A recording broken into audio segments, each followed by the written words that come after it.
निकाय का चुनाव है और पक्ष और विपक्ष में तनाव है। नमस्कार, आप देख रहे हैं इंडिया वॉइस और मैं हूं आपके साथ श्रुति अंगद। निकाय चुनाव का ऐलान हो गया है और अब बस बारी है मतगणना की, और जब काउंटिंग होगी, रिजल्ट आएगा तो किसका पलड़ा भारी होता है, किसकी जीत होती है, देखना बेहद दिलचस्प होगा। तो उत्तराखंड के 100 नगर निकायों में अध्यक्ष से लेकर वार्डों की आपत्तियों का निपटारा होता है। रविवार को देर रात तक ही निपटारा कर दिया जाता है और उसके बाद अब निर्वाचन आयोग ने ऐलान भी कर दिया है 23 जनवरी को काउंटिंग की जाएगी, वोटिंग की जाएगी और फिर उसका रिजल्ट भी सामने आएगा।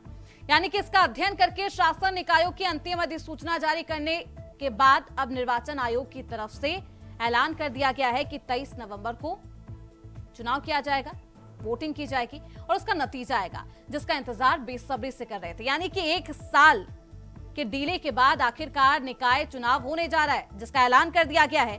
उत्तराखंड निकाय चुनाव कार्यक्रम का पूरा ऐलान हो गया है। नगर निगम के साथ नगर पालिका, नगर पंचायतों के चुनाव कार्यक्रमों की तारीखों की घोषणा हो गई है। निर्वाचन आयोग के कार्यक्रम के अनुसार 27 दिसंबर से 30 दिसंबर 2024 तक नामांकन पत्र यानी कि नॉमिनेशन की जाएगी और नाम निर्देशन पत्रों की जांच 31 दिसंबर तक होगी। नाम वापसी के लिए आप 2 जनवरी तक होगा। साथ ही साथ जो चुनाव होंगे वो 23 तारीख को होंगे। 23 जनवरी 2025 को ये चुनाव होंगे और 25 जनवरी को काउंटिंग होगी। तो निकाय चुनाव पर बवाल जारी है। हालांकि बीजेपी और कांग्रेस दोनों ही पार्टियों में तनाव है। जिस तरीके से केदारनाथ उपचुनाव का नतीजा आया, इसको लेकर अब कांग्रेस दमखम के साथ प्रत्याशियों की तलाश में जुट गई है। किसे प्रत्याशी बनाएगी, इसके लिए मंथन का दौर भी जारी है। दूसरी तरफ बीजेपी की बात करें तो वहां भी दमखम दिखाने की कोशिश की जा रही है और जिताऊ कैंडिडेट को तलाशने के लिए भाजपा के खेमे में भी हलचल तेज है। सर्वे किया जा रहा है और इन पर्यवेक्षकों के द्वारा जो सर्वे किया जाएगा, नाम जो फाइनल होंगे उस नाम को भाजपा के नेतृत्व के पास भेजा जाएगा। तो ऐसे में नामों का ऐलान तो हो गया है, चुनाव का ऐलान तो हो गया है, लेकिन अब कौन होगा प्रत्याशी, किस पर भरोसा जताएगी बीजेपी और कांग्रेस पार्टी, देखना बेहद दिलचस्प होगा। तो प्रत्याशी तय करने के पैमाने में अब बीजेपी सर्वे रिपोर्ट को देखेगी और उसके बाद प्रत्याशी का चयन करेगी।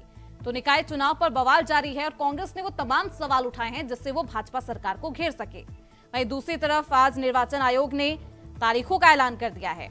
23 जनवरी को काउंटिंग की जाएगी, 25 जनवरी को रिजल्ट आएगा। तो आज इसी पर चर्चा की जाएगी, लेकिन उससे पहले क्या कुछ कहा गया है निर्वाचन आयोग के द्वारा प्रेस कॉन्फ्रेंस में, वो सुनिए।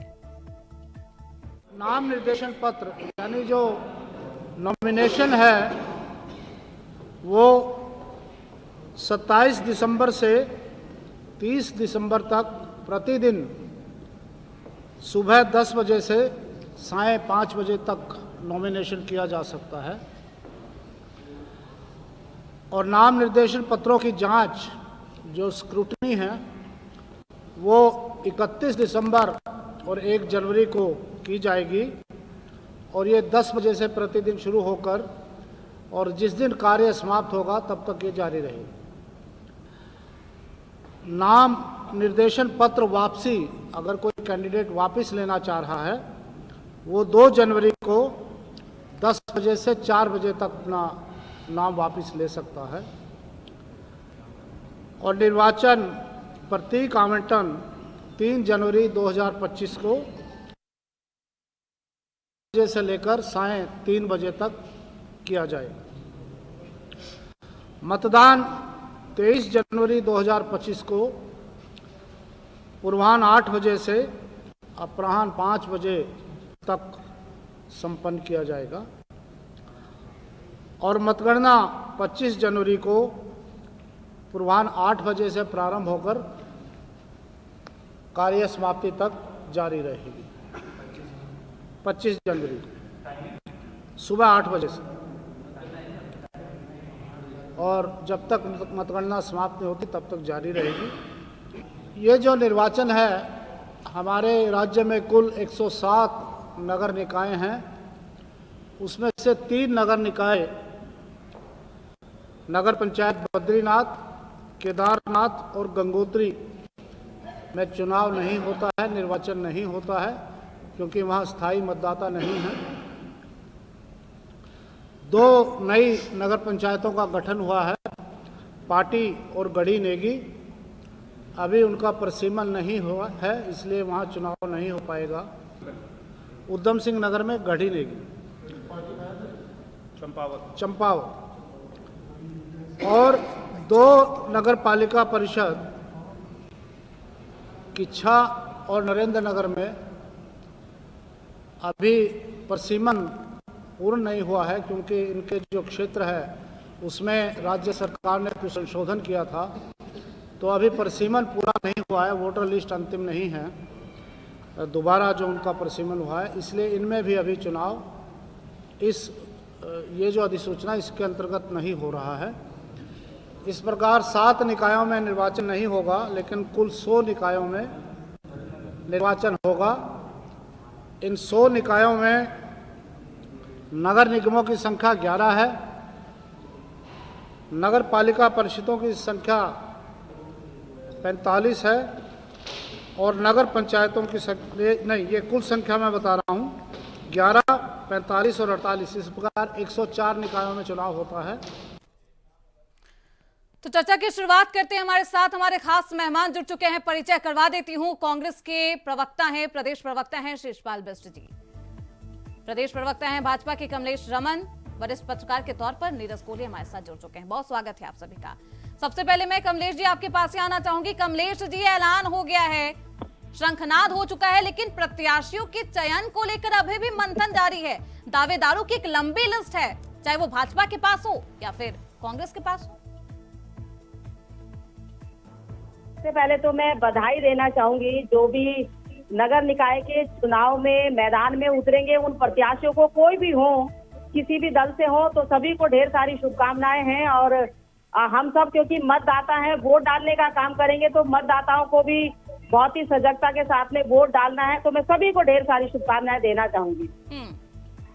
अब रही बात जो आपने एक सवाल किया कि अभी तक हमारे चुनाव की घोषणा हो चुकी है और हमारे प्रत्याशियों की अभी तक कोई लिस्ट जारी नहीं हुई, तो ये तो बहुत अच्छी बात है श्रुति जी कि हमारे राष्ट्रीय दलों में इस वक्त जो हमारे कार्यकर्ताओं की संख्या है, इसका मतलब ये हुआ कि हमारा जो संगठन है वो विशाल रूप ले चुका है और उसमें हमारे प्रत्याशियों की जो सूची है वो बहुत लंबी है। और जब हमारा शीर्ष नेतृत्व इन सारी चीजों को देखता है तो जो सबसे बेस्ट लगता है, जो अच्छा लगता है, क्योंकि दावेदारों की लिस्ट कितनी भी लंबी हो, चुनना तो किसी एक को ही है। बिल्कुल, और फिर वो अंतर कला का मंजर नहीं। बिल्कुल श्रुति जी, आपने ठीक कहा कि चाहे प्रत्याशी की लिस्ट कितनी लंबी हो, लेकिन चुनना तो एक ही को है, टिकट एक ही को मिल रहा है और जीतना भी एक मिल है। तो ऐसा नहीं है। रही बात हमारे जो कैंडिडेट होंगे, जो बेस्ट होगा, जो बेहतर होगा, हमारा शीर्ष नेतृत्व उसको देख करके टिकट देने का काम करेगा और सब लोग मिल करके, कहीं कोई नाराजगी जैसी चीज नहीं है। जब कोई किसी संगठन में मेहनत करता है, काम करता है, तो सबको उम्मीद होती है कि संगठन में नाराजगी है जिसे दूर किया जा रहा है, इसलिए देर हो रही है, यही ना कमलेश जी? नहीं, देरी अंदर खाने में नाराजगी है जिसे दूर करने की कोशिश की जा रही है, यही मानो? नहीं श्रुति जी, नाराजगी कोई नहीं है, सबको अधिकार है। ये लोकतंत्र है, लोकतंत्र में हर व्यक्ति अपने अधिकार का प्रयोग करता है और नॉमिनेशन तक वो लगा रहता है कि उम्मीद रहती है कि हमें टिकट मिले, हम चुनाव लड़ें। लेकिन जब संगठन उसको किसी एक व्यक्ति के ऊपर मोहर लगाने का काम करता है, तो सबका कर्तव्य बनता है कि वो उसे जिता करके लाए, क्योंकि संगठन सर्वोपरि होता है, संगठन का स्थान प्रथम स्थान होता है। तो मुझे लगता है हमारे यहाँ कम से कम भारतीय जनता पार्टी में कोई ऐसा सिगुफा, कोई ऐसी बात, कोई ऐसी नाराजगी नहीं होगी। जहाँ तक भी है, तमाम सारा शीर्ष नेतृत्व हमारा सभी लोगों को साथ देकर के चलेगा, जितने भी हमारे प्रत्याशी के रूप में इस वक्त दावेदारी जो हाल वहाँ है वही हाल कांग्रेस में भी है, वो भी तय नहीं कर पाई है या फिर भाजपा का वेट कर रही है, क्या है? देखिए सुरुचि जी, लोकतंत्र में जिस तरीके से साल भर से निकाय में चुनाव हमारे सरकार कर लीजिए, माननीय हाईकोर्ट के दबाव में और विपक्ष की लगातार मांग पर और निकाय चुनाव घोषित हुए हैं। अच्छी बात है, देर से ही निकाय चुनाव का बिगुल बचा है और निश्चित तौर पर प्रदेश की जनता को निकायों में अपने मनपसंद प्रत्याशियों को चुनने का मौका मिलेगा। और राष्ट्रीय दलों में निश्चित तौर पर कार्यकर्ताओं की बड़ी फौज है, प्रत्याशी भी बहुत बड़ी मात्रा में है, जिनको उम्मीद रहती है कि पार्टी उनको अपना अधिकृत प्रत्याशी बनाए और वो लोकतंत्र में चुन के आए। अब उसकी एक प्रक्रिया है, चाहे वो भाजपा में हो चाहे कांग्रेस में हो, दोनों दल जो है अपनी अपनी प्रक्रिया के तहत प्रत्याशी चयन को लेकर के आगे बढ़ रहे हैं। और मुझे लगता है देर सवेर बहुत जल्दी कांग्रेस पार्टी के प्रत्याशियों की लिस्ट आपके सामने होगी, क्योंकि हम पहले से ही तैयार थे। हमारे जितने भी जिला प्रभारी थे उन्होंने प्रत्येक निकाय में जाकर के बूथ स्तर तक कार्यकर्ताओं से संवाद स्थापित किया और रिपोर्ट बना करके आज या कल तक मुझे लगता है प्रदेश नेतृत्व को सौंप देंगे। और लेकिन चलिए शिषपाल बिष्ट जी, ये तो प्रत्याशियों का ये मामला रहा, लेकिन बिष्ट जी निकाय चुनाव को लेकर खूब हल्ला बोला है कांग्रेस पार्टी ने, आखिरकार बिगुल तो सुनाई देने लगी, खुश तो होंगे? नहीं, देखिए श्रुति जी, मैंने कहा ना, हम तो लगातार मांग कर रहे थे कि लोकतंत्र में चुनाव होने चाहिए। हार जीत बात का विषय है, लेकिन साल भर से ज्यादा समय हो गया है। तो निकायों में प्रशासकों के सारे सरकार कामकाज कर रही थी और जनता भी परेशान थी, क्योंकि जनता चाहती है कि चुने हुए जनप्रतिनिधि वहां पर बैठे जिससे उन्हें कामकाज में अपनी समस्या रखने में आसानी हो, क्योंकि जनप्रतिनिधि को तो आप रात 12 बजे भी पकड़ सकते हैं और प्रशासक का तो एक निश्चित टाइम फॉर्मेट है। तो जनता जनार्दन की जो मांग थी उस पर अंतोगत्वा बहुत विलंब से मोहर लगी है और ये प्रसन्नता की बात है। लोकतंत्र में अब चुनावी बिगुल बच गया है, तो राजनीतिक दल उसका सामना करेंगे और जनता का विश्वास जीतने का काम करेंगे। और मुझे पूरा भरोसा है, जो 8 सालों से हमने जनता के हक की लड़ाई लड़ी है, जो जनहित के मुद्दे उठाए हैं, विकास के मुद्दों पर सरकार को घेरने का काम किया है, कांग्रेस का प्रत्येक कार्यकर्ता जनता के लिए संघर्ष कर रहा था और जनता इसे जानती है। जनता कांग्रेस के प्रत्याशियों को निकाय में सुनने का काम करेगी और हम जीत का परचम निकाय में लहराएंगे, ऐसा मेरा पूरा विश्वास है। श्रुति जी। कमलेश जी, जी बिष्ट जी को पूरा विश्वास भी है, दावा भी कर रहे, उपचुनाव में भी दावे कर रहे थे, लेकिन जिस तरीके से बद्रीनाथ आपके हाथ से निकला, केदारनाथ में भले ही आपने परचम लहराया हो, उसी का भरोसा भी दिला रहे हैं कि इस बार भी उनकी ही जीत होगी। श्रुति जी, देखिए जनता ने बार बार एक बार फिर विधानसभा 2022 के चुनाव में भारतीय जनता पार्टी को अपना आशीर्वाद देने का काम किया, लोकसभा में भी अपना आशीर्वाद देने का काम किया। तो प्रत्येक नागरिक ये बहुत अच्छी तरीके से जानता है कि इस वक्त सरकार भारतीय जनता पार्टी की है और भारतीय जनता पार्टी जिस प्रकार से विकास को लेकर के चल रही है, चौमुखी विकास देने का काम कर रही है, एक बेहतर निर्णय लेने का काम सरकार कर रही है, यहाँ पूरे प्रदेश के जो जनमानस है उनकी भावनाओं के अनुरूप काम कर रही है। तो हमें पूरा भरोसा है, हमने जिस तरीके से लोगों के बीच में जाकर के अपने संगठन को और सरकार की उपलब्धियों को बताने का काम किया, लोगों तक उन योजनाओं को पहुंचाने का काम किया, तो हमें पूरा भरोसा है कि जनता एक बार ये जो छोटी सरकार है, जो हमारी मिनी सरकार है, जो नगर निकाय की सरकार है, इसको भारतीय जनता पार्टी की सरकार बनाने का काम करेगी। निगमों में भारतीय जनता पार्टी का परचम लहराएगा, हमें पूरा भरोसा है, क्योंकि हम अपने काम के भरोसे कहते हैं। झूठ बोल करके, भ्रम की स्थिति पैदा करके यहाँ स्थापित होने की जो कोशिश कांग्रेस इस वक्त कर रही है, जो अनगढ़ बयानबाजी करके लोगों को भ्रमित करने का काम कर रही है, तो जनता बहुत अच्छी तरीके से जानती है श्रुति जी। और वो ये भी जानती है कि आप कहना चाहती है कि मुद्दा विहीन हो चुकी है विपक्षी पार्टियां और भ्रमित करके बस वोट हासिल करना चाहती है। शिषपाल बिष्ट जी, देखिए श्रुति जी, जनता जनार्दन सच को जानती है और आप किसी भी निकाय की स्थिति देख लीजिए, ड्रेनेज का सिस्टम कहीं ठीक नहीं है, साफ सफाई की व्यवस्था नहीं है, नालियां नहीं बनी है, स्ट्रीट लाइटें नहीं है। कहाँ पर है ये भी बता दीजिए जरा। पार्क तो कहीं बने ही नहीं, बताइए तो बताइए कहाँ पर है, या खाली टीवी डिबेट में बैठ करके आरोप लगाने का काम करती है कांग्रेस।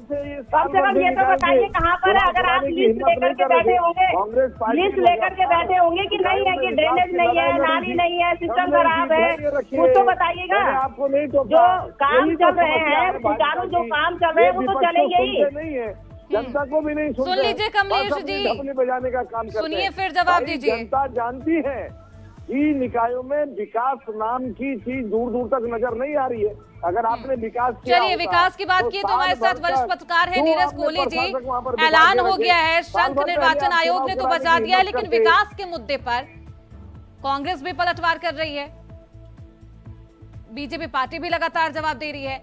कितना विकास हुआ है और किसका पलड़ा भारी है निकाय में? कहाँ विकास हुआ है? ठीक है, आऊंगी वापस, बिष्ट जी वापस आऊंगी, बिष्ट जी वापस आऊंगी। नीरज कोहली जी, बात करना पड़ेगा। नीरज कोहली जी। श्रुति, देखें कि लंबे अंतराल से तो भारतीय जनता पार्टी की सरकार है यहाँ प्रदेश में। अब मेंबर ऑफ पार्लियामेंट भी आप देख लें तो बीजेपी के नजर आएंगे, राज्यसभा सांसद भी बीजेपी के नजर आएंगे।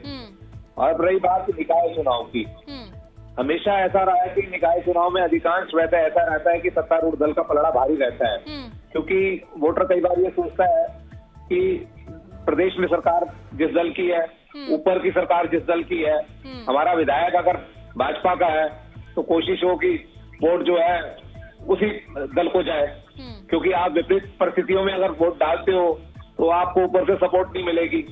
अक्सर ये सब चीजें रहती है मतदाता के मन में। लेकिन लोकल बॉडीज का जो चुनाव है वो बहुत कुछ व्यक्तिगत कार्यकर्ता की अपनी छवि पर, उसकी क्षमता पर, उसकी संगठन पर पकड़ कितनी है, या जिस क्षेत्र से वो चुनाव लड़ रहा है उसमें उसकी कितनी पकड़ है, उसका व्यवहार कैसा है, ये लोकल बॉडीज के चुनाव में खासतौर के जो नगर पंचायत है, नगर निकाय है, नगर निगम है, इनमें जो मेंबर्स हैं उन पर ये बहुत मायने रखता है। ये ठीक है, सिंबल पे चुनाव लड़ा जाता है, क्योंकि हमने 2018 का चुनाव देखा। 2018 में जो है काफी बड़े पैमाने पर इंडिपेंडेंट निर्दलीय कैंडिडेट जीत के आए थे, निकाय में भी, और जो हमारे मेंबर्स हैं वो भी जीत के आए थे। अब रही विकास की बात, विकास की गाथा तो ये है कि सत्तारूढ़ दल अपने दावे करेगा कि हमने देखो करा है विकास, विकास करा है इसलिए हम जीतते आ रहे हैं। अब उनका तर्क भी ठीक है कि अगर हम अच्छा काम कर रहे हैं तभी लोग हमें जिता रहे हैं। अब कांग्रेस विपक्ष में है लंबे अंतराल से, ऐसा नहीं है, सड़क से लेकर सदन तक हर चुनाव में, विधानसभा के चुनाव में, पार्लियामेंट के चुनाव में लगातार संघर्ष कर रहे हैं, यहाँ के स्थानीय मुद्दों को उठा रहे हैं, राष्ट्रीय स्तर के मुद्दों को उठा रहे हैं। लेकिन कहीं ना कहीं कमी खामी है कि जो प्रदेश की जनता है उनके दिल में अपनी जगह नहीं बना पा रहे, उनका आशीर्वाद जैसे मिलना चाहिए वैसे आशीर्वाद नहीं मिल रहा। इस बार खत्म कर पाएगी कांग्रेस पार्टी? निश्चित तौर पर सुरुचि जी, निकायों में कांग्रेस को उसके संघर्ष का परिणाम मिलेगा। और बार बार मुद्दे उठाती है कांग्रेस पार्टी, लेकिन फिर भी दरकिनार कर दी जाती है जनता के द्वारा। देखिए, कोई वजह, कोई खास वजह? बिष्ट जी देखिए सुरुचि जी, लोकतंत्र है, लोकतंत्र में जनता जनार्दन का फैसला निश्चित तौर पर सर्वोपरि होता है। और जनता अगर किन्हीं कारणों से अभी तक कांग्रेस से विश्वास नहीं कर रही है तो हम जनता से पूछ रहे हैं, जाकर के हाथ जोड़ के प्रार्थना करेंगे, भाई हमारी सेवा में कमी कहाँ है। हम लगातार जनता के हक की लड़ाई लड़ रहे हैं, सरकार के भ्रष्टाचार का पर्दाफाश कर रहे हैं, तो निश्चित तौर पर जनता जनार्दन हमारे कार्यकर्ताओं के संघर्ष को देख रही है। और मुझे पूर्ण भरोसा है कि प्रत्याशियों को जनता का आशीर्वाद निकाय चुनाव में मिलेगा। और आप देख लीजिए निकायों की दुर्दशा, कहीं भी आप देखिए विकास अगर दिखा दें टॉर्च से ढूंढ करके भी, तो मैं मान जाऊंगा कि सरकार ने काम किया है। कमलेश जी, टॉर्च से ढूंढने के बावजूद नहीं मिल रहा है, अब तो दिया लेके भी नहीं बिष्ट जी निकले हैं, टॉर्च लेकर निकले हैं, फिर भी उनको मिल नहीं रहा कि कहाँ विकास हुआ। मैं बिष्ट जी से ये पूछना चाहूंगी कि 10 वार्ड ऐसे बता दीजिए जहाँ पर काम नहीं हुआ होगा, 10 ही नाम बता दीजिए। चलिए, अरे 100 के 100 वार्ड ऐसे हैं जहाँ काम नहीं हुआ है। नहीं बता पाएंगे। स्मार्ट सिटी का भ्रष्टाचार, सुनील उनियाल गामा खुद भ्रष्टाचार ढूंढने निकले थे, उन्हें भ्रष्टाचार स्मार्ट सिटी में नजर आ रहा था। विनोद चमोली जी आपके विधायक हैं, उन्हीं के पत्र को आप पढ़ लीजिए। आप जो है अपने राजपुर के विधायक खजान दास के पत्र का ही अगर संज्ञान ले लेते तो आपको पता लगता कि निकायों में आपने कितना भ्रष्टाचार किया है। भारतीय जनता पार्टी एक होकर के चुनाव लड़ती है और मुझे लगता है कि हमें पूरा भरोसा भी है जनता के ऊपर। हाँ, चाउमीन से करोड़ों का टावर कैसे खड़ा किया जाता है वो भी राजधानी देहरादून की भावनाओं के अनुरूप यहाँ पर चीजें करने का काम किया। और वो जनता बार बार भारतीय जनता पार्टी को आशीर्वाद भी दे रही है। तो हमें छोटी जो हमारी सरकार बनेगी इसमें भी जनता भारतीय जनता पार्टी का बोर्ड बनाने का काम करेगी। प्रत्येक जो हमारे 11 नगर निगम है जहां पर हमारा चुनाव होगा, हमारे प्रत्याशी होंगे, क्योंकि हमारे प्रदेश अध्यक्ष से लेकर के तमाम शक्ति केंद्र बूथ अध्यक्ष तक सबकी पूर्णतः तैयारी हो चुकी है। हमारे सभी पर्यवेक्षक अपनी अपनी रिपोर्ट लेकर के अध्यक्ष जी के पास पहुंच चुके हैं।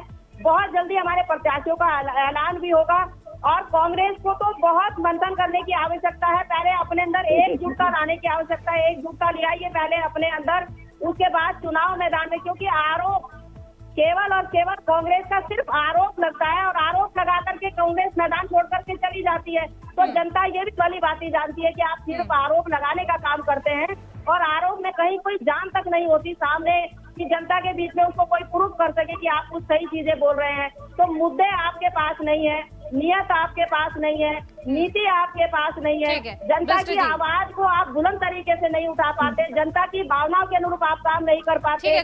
सूतना कपास और लट्ठम लट्ठा आपस में 5 नेता विपक्ष को बोलने का भी मौका दीजिए। कमलेश जी रुक जाइए। हाँ बिष्ट जी, आरोप लगाते हैं, मैदान छोड़कर भाग जाते हैं, ये तमाम आरोप बीजेपी लगा रही है आप पर। ये तो खिसियाई बिल्ली खम्बा नोचे वाली बात भाजपा की प्रवक्ता कर रही है। स्मार्ट सिटी के भ्रष्टाचार पर आज तक जनता को जवाब नहीं मिला कि उस भ्रष्टाचार का दोषी कौन है। जनता की गाड़ी कमाई किस नाली में बह गई, क्योंकि ड्रेनेज का सिस्टम कहीं सुधरा हुआ नजर नहीं आया है। इस तरीके से 2018 से स्मार्ट सिटी की अव्यवस्थाएं जनता ने झेली है, उसका खामियाजा आपको भुगतना पड़ेगा। इस तरीके से जमीनों की बंदरबांट नगर निगम में हुई है। इस तरीके से इनके पूर्व मेयर पर भ्रष्टाचार के आरोप खुले तौर पर लगे हैं, जांचें भी हुई हैं। स्वच्छता समिति का भ्रष्टाचार है, ये जनता से छुपा हुआ नहीं है और कांग्रेस पार्टी ने उसको उजागर करने का काम किया, जनता के सामने लाने का काम किया। तो भाजपा इससे बौखलाई हुई है और ये जनता का ध्यान भटकाने के लिए कांग्रेस को भले ही कोसने का काम कर रहे हो, लेकिन जनता जनार्दन जागरूक है, पढ़ी लिखी है और निश्चित तौर पर इस बार निकायों में संघर्ष का साथ देगी, कांग्रेस के प्रत्याशियों को जिताने का काम करेगी। ये मैं श्रुति जी विश्वास के साथ कह सकता हूँ। जो सेवा हमारे कार्यकर्ताओं ने जनता की है, जनता उसे नकार नहीं सकती है और यही भय था जिसके कारण सरकार साल भर से निकाय के चुनाव को टाल रही थी। 3 बार परेशान क्यों है बीजेपी? रिपोर्ट लेने की क्या जरूरत हो गई है कि रिपोर्ट लाइए फिर बताएंगे प्रत्याशी कौन होगा? ठीक है, बताइए कमलेश जी। उसने विकास नहीं किया है और अब जो है बिष्ट जी रुक जाइए। सहारे भले ही आप जीत का साथ लेकिन हम आपका पूरा नहीं होने देंगे। हमारा कार्यकर्ता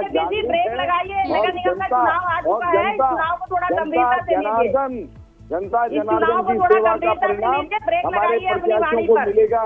कमलेश जी आप लिख लीजिए, आप कितने बड़े सपने देख लीजिए, आपके सपने भारतीय जनता पार्टी सपने नहीं देखती है, जनता के बीच में काम करती है और जनता को साथ लेकर के चलती है। सबका साथ, सबका विकास और सबके साथ इस तरह से काम करती है भारतीय जनता पार्टी। उपलब्धि है। अब रही बात नगर निगम के चुनाव की, सुन लीजिए प्लीज, थोड़ा बकबक कम कीजिए, थोड़ा सा बड़बोलापन थोड़ा कम कीजिए। आप राष्ट्रीय पार्टी के प्रवक्ता है, थोड़ा सा कम बोलिए। भाजपा के महानगर कार्यालय में भाजपा की महिला कार्यकर्ताओं के बीच दिख गया था, ये किसी से छुपा थोड़े ना है। लेकिन ठीक है शिषपाल बिष्ट जी वापस आएंगी। शिषपाल बिष्ट जी रुक जाइए। शिषपाल बिष्ट जी और भी पैनलिस्ट को मौका दीजिए। कमलेश जी एक सवाल।